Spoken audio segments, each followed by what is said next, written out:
Hello everyone. Today we are going to be learning constant rate of change, and this concept is very similar to unit rate, which we did yesterday. So let's start out with the notes together. So it says constant. So a constant, if you think about, let's say for example, somebody is constantly talking. That means they're always talking. They never stop talking. Right? So it's always going to be like that, right? A constant, we're going to say, does not change.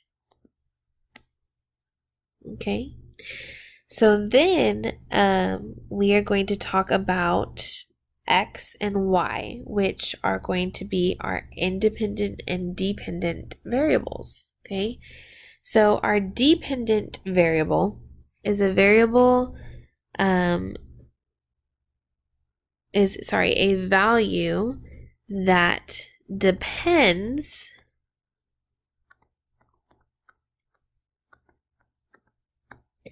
upon another variable.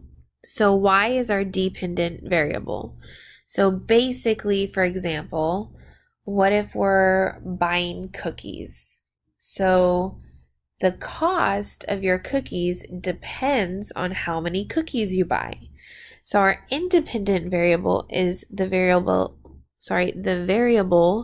that does not depend on another variable, right? So the number of cookies you buy does not depend on the cost. So in my example, our independent variable would be the number of cookies, and our dependent variable would be the cost of cookies.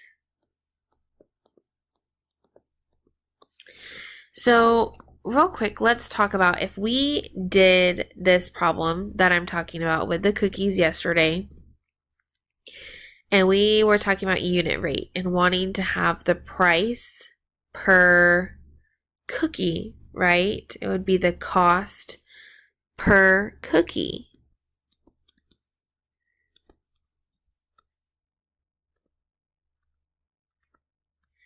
So yesterday we would have said, okay, we want the cost of one cookie. So what we want one of would go on the bottom. So we would know its cost, and then per, like we said, is division, and cookie.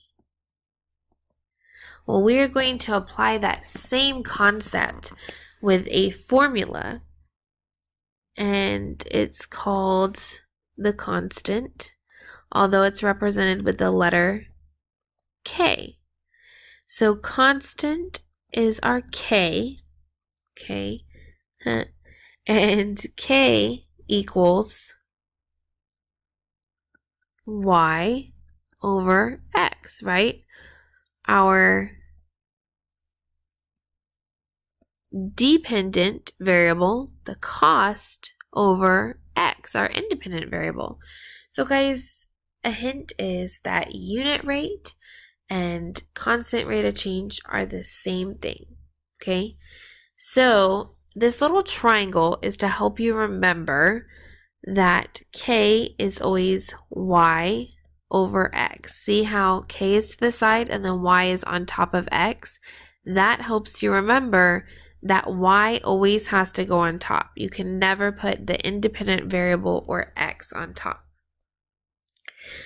So the last piece of our notes is a proportional relationship, and it's a relationship that has a constant. So today when we are working on our problems, if our problem has a constant, we will know it is a proportional relationship.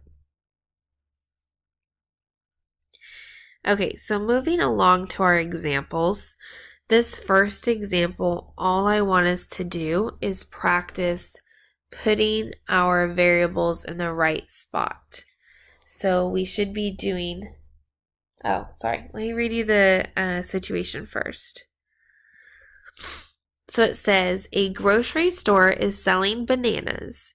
Use the information in the table to answer the questions.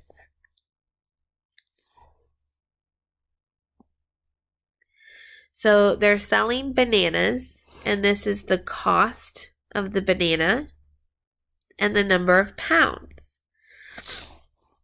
So in a table, X is always going to come first and Y always comes second.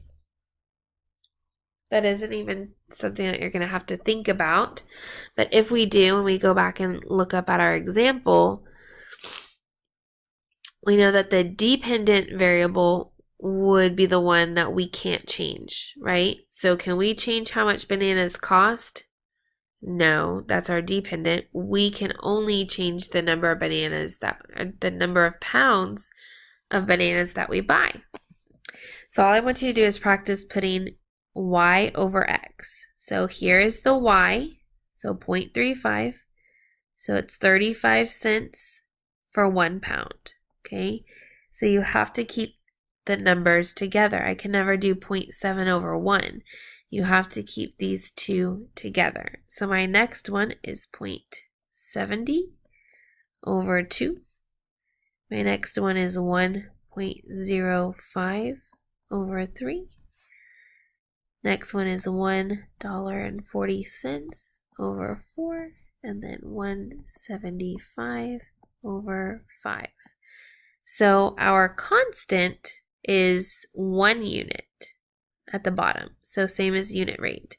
So this actually would be our constant. So it's 35 cents per pound.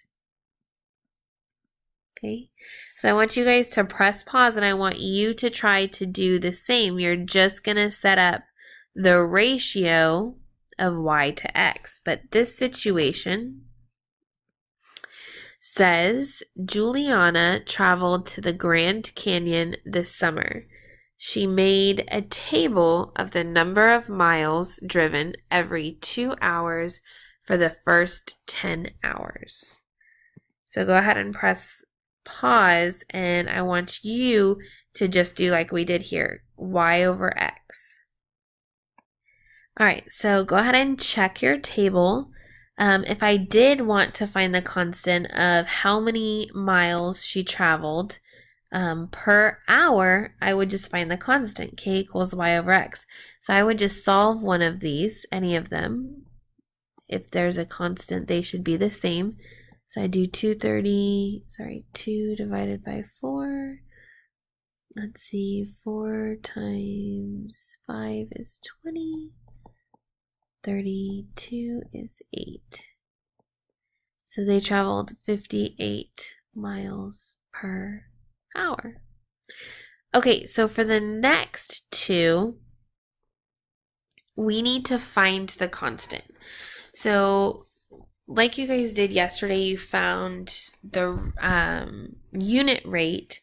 Well, the constant is the same, but the trick is for there to be a constant, you're going to have to check each and every number. So for example here, let's see, my constant, K equals Y over X. So K equals, if I go with this, right? It's, oh, sorry, let me read the situation to you. Oh, no situation, sorry. So K equals Y over X. So Y, I'm going to choose 175 over 1. So that's already our unit rate, okay? So here's the thing. You have two choices. We have to check each and every pair, okay? Each and every corresponding X and Y value. You can do it two ways. You can either set them all up and divide each of them. So I could do the next relationship is 350 over 2, which I know is 175. Or if you prefer to multiply, I could do okay, so I know this one's 175 because I divided 3. Let's see, I could do 175 times 3. 3 times 5 is 15. 3 times 7, 21, 22. 1 times 3 is 3, 4, 5. So 525, so that's right. So 175 So next, if I'm saying it's my constant, then I would multiply it by 4.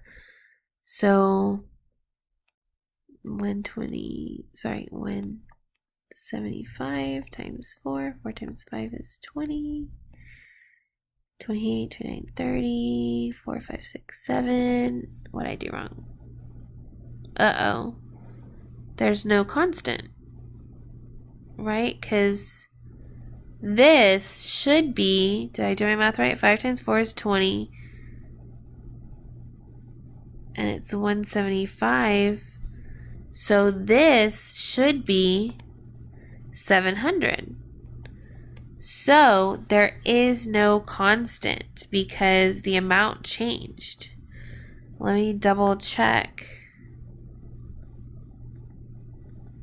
This last one, 5 times 5 is 25, 35, 36, 37, 5, 6, 7, 8. And then that should be 875. So they must have changed something up here. So no, there is no constant.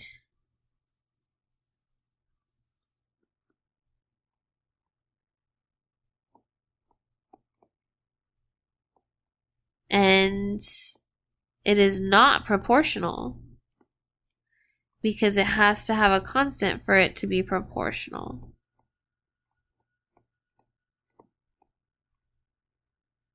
Okay, so I want you guys to go ahead and press pause and do the next problem. So the next problem says the creamery makes and sells ice cream sundaes by the scoop. Use the information to determine the answer. So again, we want to find the constant and determine if it's proportional. So go ahead and press pause and do that one on your own. All right, so I went ahead and solved them, and I did the first one. I divided 2.5 by 2, and I got 125. Then I don't love to divide, so I just went ahead and multiplied 125 times 4 times 5 times 7 times my x values, and I verified that those were correct. So it means that yes, there is a constant, and it's $1.25 per scoop. So the relationship is proportional since there's a constant. All right. So this last piece, it says which table represents a constant rate of change. Okay, so I'm going to start out with the first table. So the first table, k equals y over x to find the constant. I have 6.9 divided by 3. So 6.9 divided by 3, 2 times 3 is 6, 9, 3 times 3 is 9, okay? So 2.3 is what I'm looking for. So I'm going to go ahead and multiply 2.3 by all my x values. So 2.3 times 8, 3 times 8 is 24, 16, 17, 18.4, that looks good. 2.3 times 12, 6, 4, 0, 1 times 3 is 3, 1 times 2 is 2, 6, 7, 2. Whoa, doesn't look good. So let me move on and try the next table. Let's see. So here I have k equals y over x, and it looks like it already has my constant, 3.3 over 1, which is just 3.3. So now, well, I can easily do 3.3 times 2 is 6.6, but times 4, 3 times 4, 3 times 4 is 12, 12, 13.2. That's not right. So go ahead and press pause and try the last table yourself. All right, so I divided my first set. So I did 13.8 divided by 2, and I got 6.9. And then I multiplied it by each of my x values, and I checked my y amounts. So I could have done all the division, but I like to multiply better. So this last table is the one that represents the constant rate of change. So guys, just set up k equals y over x and find the constant or unit rate.